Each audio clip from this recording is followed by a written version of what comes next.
Hello everyone, my name's Danielle and this is ExcaliburBooks. Today I'm doing another book haul.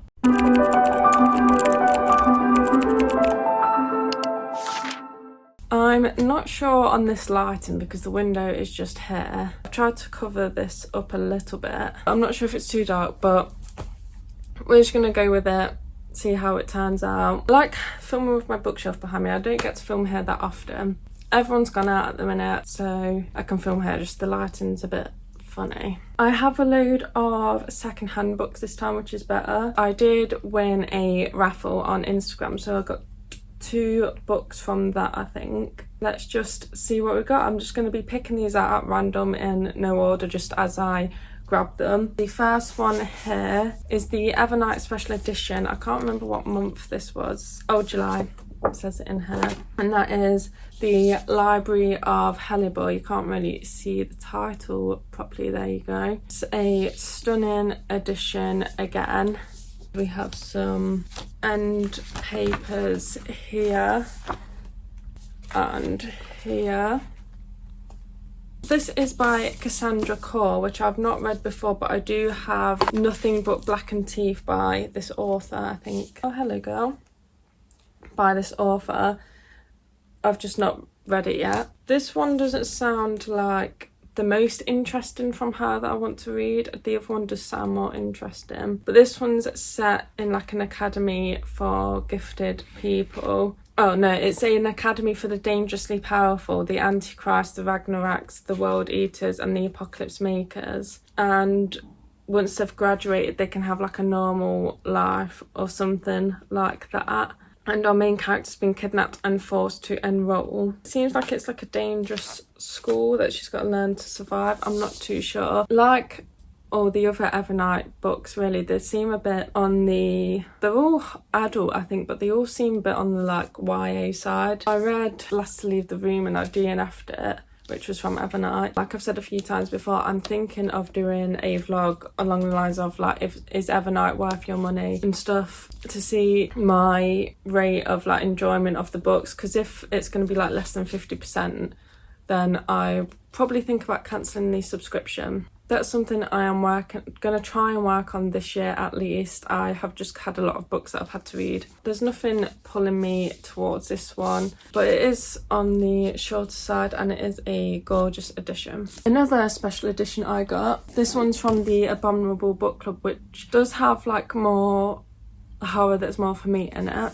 And this one is Eat the Ones You Love by Sarah Maria Griffin. I feel like I mentioned before, they have started to do special editions and signed editions. This one is meant to be like, I don't know if it's a retelling or inspired by Little Shop of Horrors. I have watched the film, but many years ago, like when I was really young. So I'll probably have to do like a rewatch after. This is like one of the pocket smaller books, which are cute. I like these. I am interested in reading this one. I've heard quite good things from people that have read it already. Yeah, I think our main character starts working in a flower shop and it seems like there's an orchid growing in the middle shop that eats people. Sounds fun and I can't wait to get to that one. I'm pretty sure this come out of an Abominable Book Club box as well, because they do a few books in their boxes, and that is When the Wolf Comes Home by Nat Cassidy. As you all know, if you watched my videos before, I read Mary this year, which was highly anticipated for me, and I didn't enjoy it that much. But I still have high hopes for Nat Cassidy. I have 3 of his books. I think that might be all of his books. Nestlings, Rest Stop, and When the Wolf Comes Home. I don't think there's any more. If there is, please remind me. But I actually don't know what this one is about. I've not read into the synopsis. Also, our main character finds a 5-year-old boy hiding in the bushes outside of her apartment. Something happens with the boy's father, and the boy and our main character go on the run. As they attempt to avoid the boy's increasing desperate father, a horrifying incidents of butchery follow them. This sounds actually really interesting. I'm excited to get to this one now. Yeah, I just have a feeling I'm going to get a 5-star out of Nat Cassidy, so I need to get to reading his books to find it. I thought it was going to be Mary, but it wasn't.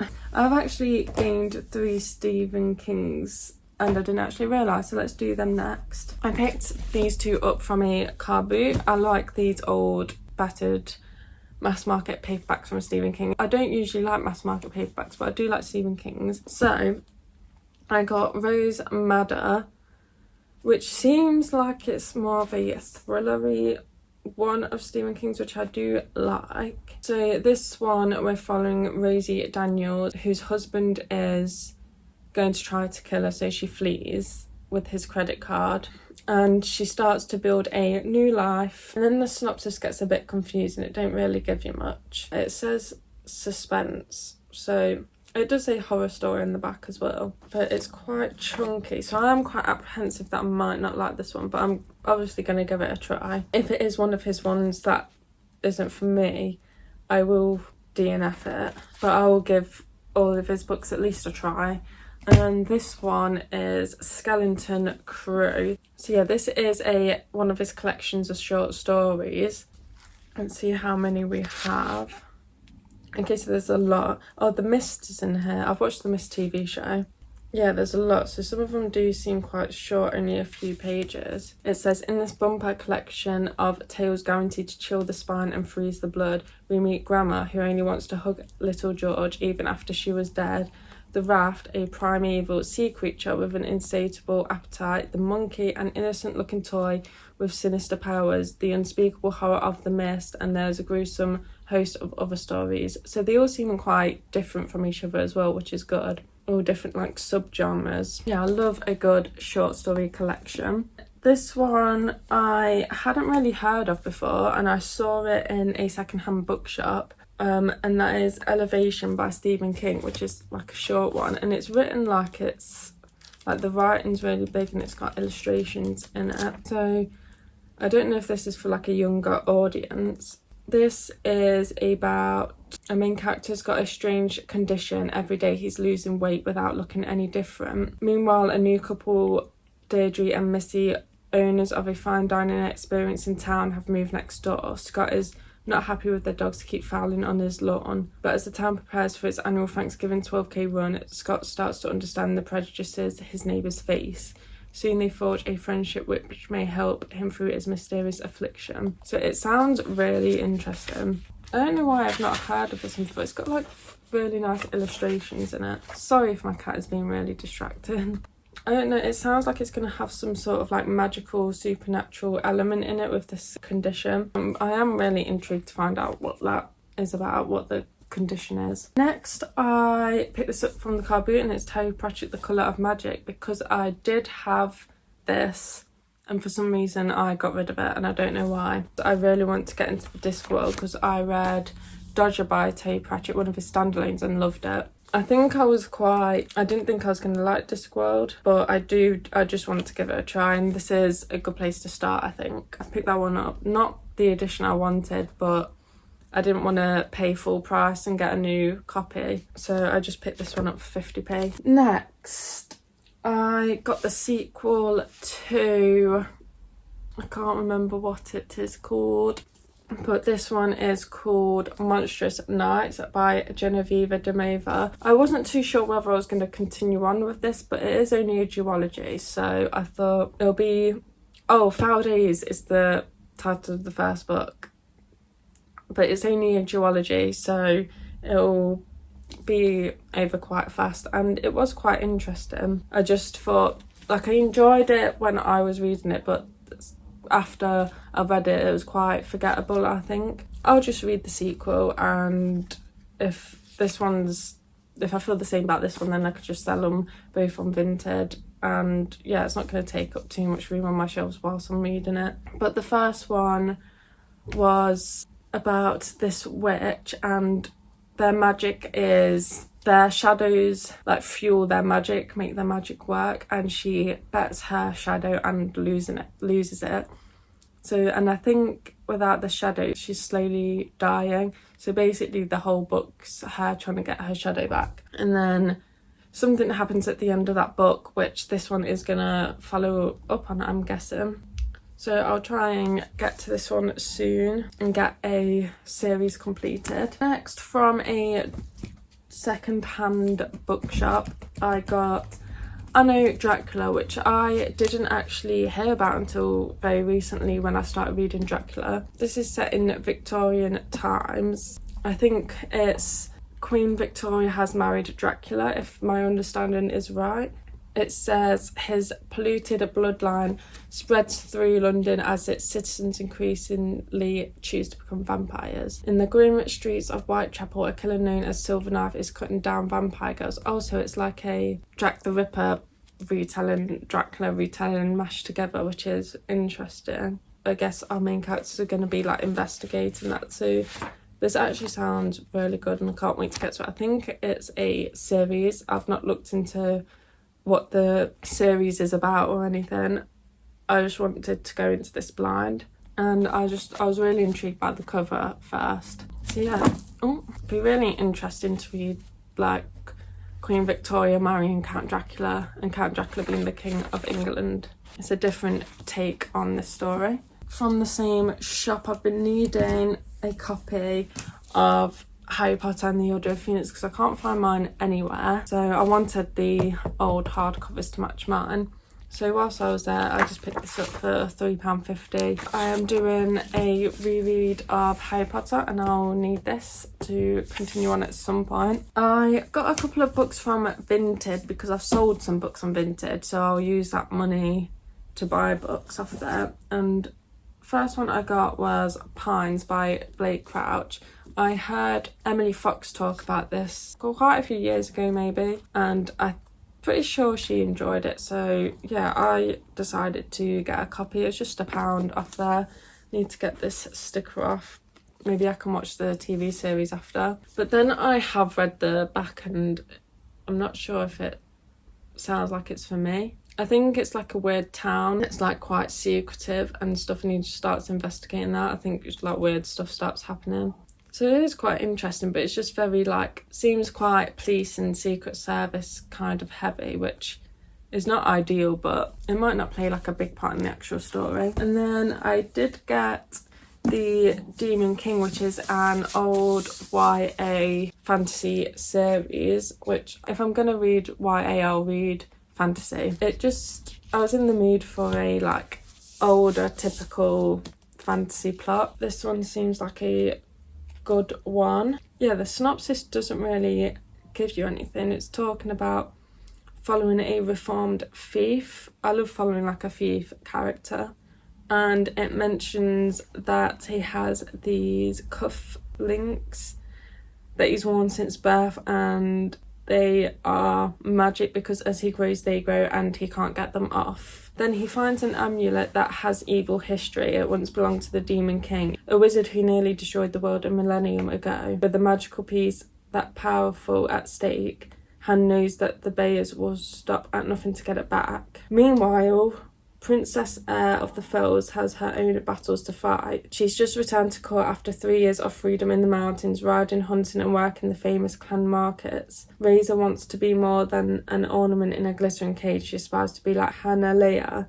the legendary warrior queen who killed the Demon King and saved the world. But her mother has other plans for her, including marriage to a suitor who goes against everything the queendom stands for. The seven realms tremble when the lives of Han, Ray and Razor collide. So it sounds like there's going to be a romance between the reformed thief and the princess, but yeah, there's a lot there that don't really make sense right now until we read it. It's reminding me of Game of Thrones, probably because it says 7 realms, so it's probably nothing like Game of Thrones. I really love these hardcover editions as well. Next I got We All Rot Eventually by Mia Ballard, which is a novella, and I think it's a extreme horror, which I keep meaning to try one, but every time I read something that I think it's an extreme horror, it's just not, it's just normal horror. So hopefully this is actually an extreme horror. I have some on my Kindle that I could get to. This is about our main character, Alexa, came to LA to be famous. What she found was something far darker. As her ambition grows insatiable, so does the shadow inside her, demanding blood for glory. So it's kind of like a extreme horror Hollywood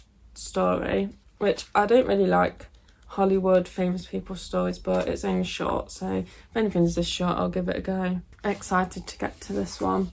Next one is something that I want to try, but I feel like I should have read it years ago, and if I read it years ago, probably would have liked it, and that is Vampire Academy. I feel like I should have read this when it came out in my Twilight era and Vampire Diaries era, but I feel like I missed out on this one, so I'm gonna try it.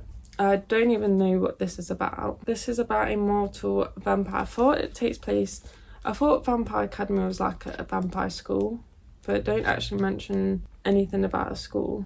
It just says Lisa Dragomir is a mortal vampire and she must be protected at all times from the fiercest and most dangerous vampires of all, the ones that never die. So it seems like she's a bit of a different vampire that can die. I don't know if she ages, if being a mortal vampire means she ages like a human or what. I guess we'll find that. Oh, it does say now after 2 years of illicit freedom, they've been dragged back inside the iron gates of St. Vladimir's Academy. So it is like a school setting, which I don't know how I feel about, but I'm gonna try it. It might very well be too late to read this, but you never know, I might love it. Next I can't remember where I got this from. Oh, the library sale, and that is Avalon by Anya Seton. I was drawn to this by all the swords on the cover. I think it's a King Arthur retelling. It says Merowyn, I think that's how you pronounce it, has grown up in savage medieval Cornwall. A lonely girl sustained by stubborn courage and by pride in her descent from King Arthur. Rumen, a young French prince, has always dreamt of finding the idyllic island of heresy and legend, Avalon. Rumen and Merowyn meet, and from that hour their lives are intertwined. Okay, so it's not like a King Arthur retelling. She's descendant from the great King Arthur, and it seems like a good medieval historical fiction. So yeah, right up my alley. I love medieval fiction. The writing is really small though. And on the back it says this author has loads of historical fiction, so we'll look at those as well. I don't know if there's going to be any fantasy elements in this. It doesn't sound like it, but there might be. Oh, books are flying everywhere. Next I got sent The Coven by Harper L. Woods. I think this is a romantasy. This one's set in a university as well. Okay, this one's about witches, and the university is where witches go to learn magic. But our main character, Willow, has more reasons for being at Hollows Grove University beyond the education it offers. Raised to be a weapon against the coven that presides over the university, she must find the bones of her ancestors in order to reclaim the magic that is her destiny. Oh, interesting. Oh, this is going to be a student-teacher romance. Her only obstacle is Alaric Grayson Thorne, the university's beautiful and infuriating headmaster. Gray is ruthless, manipulative, dangerous. He represents everything Willow's been taught to despise. But despite their mutual loathing, Gray understands Willow better than anyone else. Don't know how I feel about that now, but I'm obviously going to read it because I have it. I think this is a series. Oh, it says The Coven is a dark paranormal romance. Oh, this is a bit out of my comfort zone. I think I just saw witches and added this to my wish list. I didn't read into it further. Now I'm a bit scared of getting into this. Hopefully it's not too much. I also have The Couple on Cedar Close by Anna Lou Weatherly. I feel like I keep forgetting to say the author's names of these books, but this is a mystery thriller. It says she discovers her husband's having an affair, so it's a domestic thriller, which I'm sort of drifting away of. I'm getting quite bored of them. I've not read one for a while. So someone finds the husband dead in her bedroom and everyone thinks it's the wife that's done it, but she can't remember the last few hours, but she knows she didn't kill him. I might just unhaul this and not even try it. It just sounds like loads of different books I've already read. Next is Ghost Roots by Kemi Aguda. I think this is short stories. Yeah, 12 short stories set in the hustle and bustle of Lagos in Nigeria. That actually sounds really interesting. I've not read something like this before. I'm guessing they're all going to be ghost stories. Oh, there's a story in here called Breast Milk. Be interesting what that one's about. It says wildly inventive and odd. We like odd stories, magic and mayhem. both it's absorbing and terrifying. I'm actually really excited about this one now. This one does seem like it's the story's on the weirder side. Yeah, and I love this cover again. Last but not least is I got this in a Abominable Book Club box too, and that's Collected Ghost Stories by M.R. James. I think this is like a classic ghost stories. I have lots of collected ghost stories now, so I probably should start reading them because I have Ghostly, a collection of ghost stories down here. Oh, you can't see it. The Haunting Season, Ghostly Tales for Long Winter Nights. Yeah, there's a few. And now I've got these two new editions as well. I hope some of these are actually like scary. Oh, it's only published in the 90s. I thought it was older than that. This book looks older. Okay, there's loads of stories in here, so they're quite short stories. They're about 10 pages long each. I'm generally so excited to read this one and like the other ones I've got, so it'll probably take a while to get to this one. I just feel like I might find these ones a bit boring. Like they don't seem like that different from other ghost stories. And I've not read a lot of ghost stories, so I don't know if it's like a subgenre that is particularly for me. I hope it is though. So that is all the books that I have accumulated recently. Some I have been sent and some I brought myself, like I said. Let me know if you've read any of these books and if there's some I should prioritise over others that I should get to soon. Thank you for watching. Bye!